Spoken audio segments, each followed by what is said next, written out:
Take one. My name is Yahaya Baruwa. I'm the author of Struggles of a Dreamer, the battle between a dream and tradition.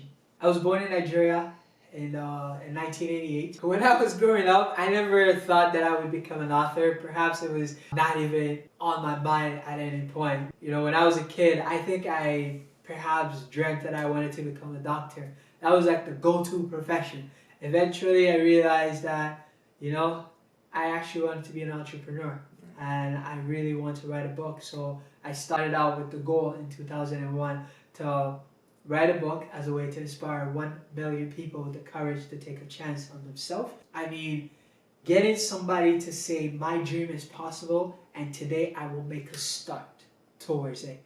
And that for me is job well done, mission accomplished, because the hardest part of any dream is getting started. And if I could get somebody to have the courage to be able to start, I have made a difference. It's like tipping a snowball over the hill. There's no telling what that snowball can become. This is my first book, Struggles of a Dreamer. It is fiction. It is about a character who is supposed to become a farmer like everybody else generation past. But instead of going for tradition, he takes a chance. He risks everything to go after a recurrent dream that he has. And the book in itself was inspired by a misunderstanding that I had with my dad.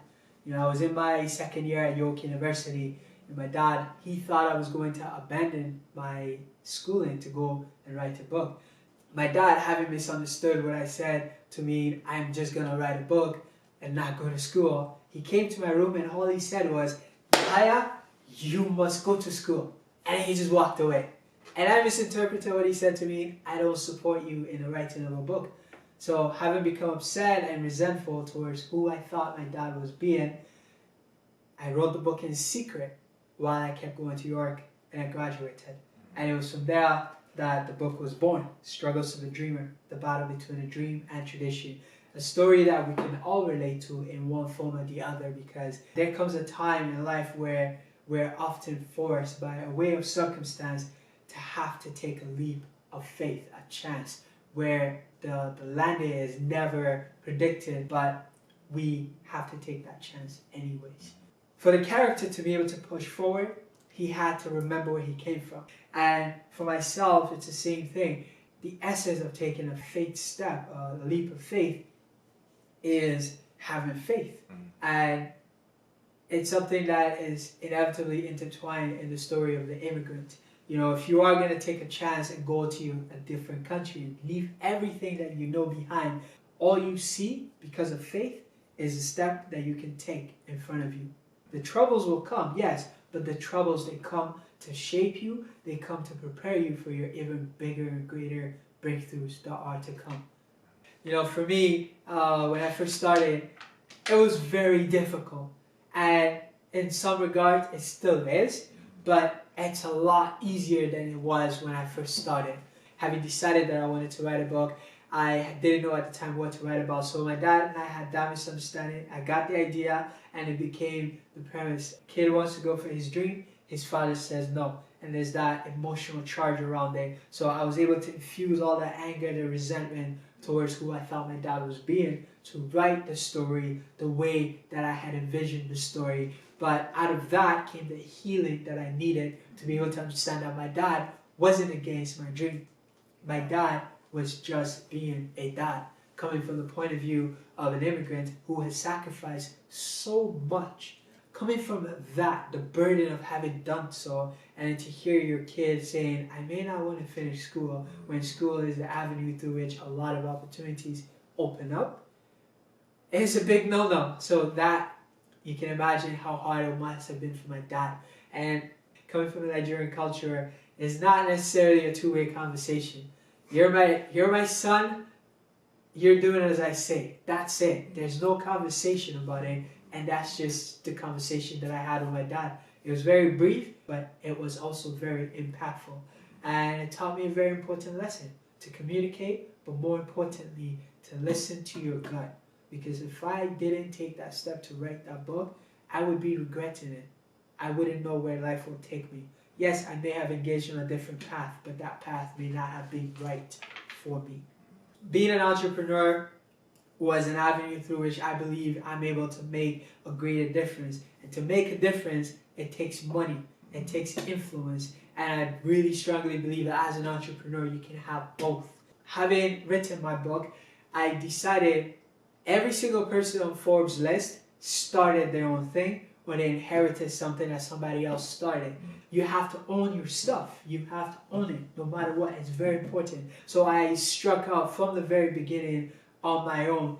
And the risk I knew I needed to take was the amount of hard work I would be required to put.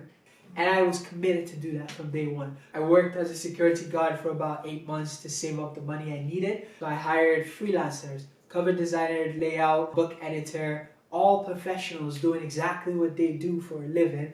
And I had no experience whatsoever marketing or selling a book, so I just started where I knew. I started to sell my books door to door because I used to raise money for Plan Canada as a summer job door to door. If it works for them, it will work for me. And I'm the guy that owns the product, I might as well get going with it. So I just started. I got better. I started to sell 5 to 7, 7 to 15, 15 to 20. My highest from one day, within a 6-hour period, it was on a Saturday. I remember that day I had to make rent. I had no choice, but I had to make rent. So I took 30 books with me and I'm like, I will not leave until I've sold all 30 books. And I sold all 30 books. I was so happy that day. It was fantastic. Having gone door to door, I feel like entrepreneurship is just level to level to level and levels of difficulty. That led me to progress into my next level of difficulty, which was working with Indigo, which basically means I go into Indigo, they supply me with a table, I put up my banner, so I put like 60 copies of my books on the table and I said, by the end of the day, I'm going to sell all of this. As people walk by, I just say, hey, may I tell you about my book? What that does, one, it disqualifies people who are not interested in listening about my book. Two, it attracts only readers who are interested and are ready to buy. And it offers people the opportunity to say no before they even say yes. They don't waste their time. Hence, what that did, it forced my ratio.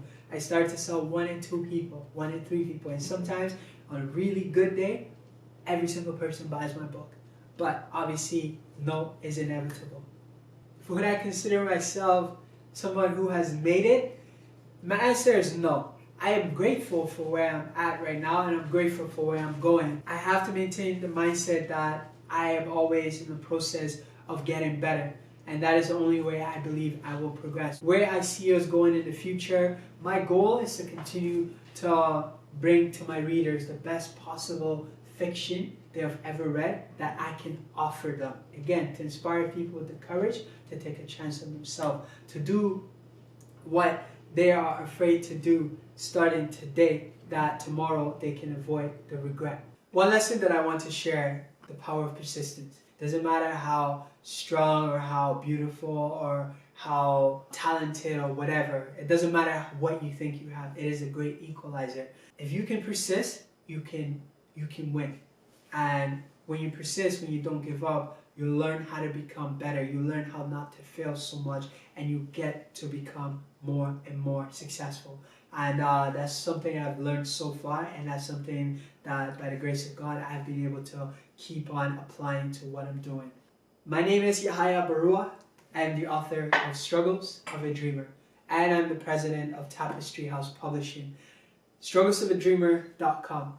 Get the first 25 pages of the book and see if it's for you. Follow me on Instagram at Yahaya Baruwa.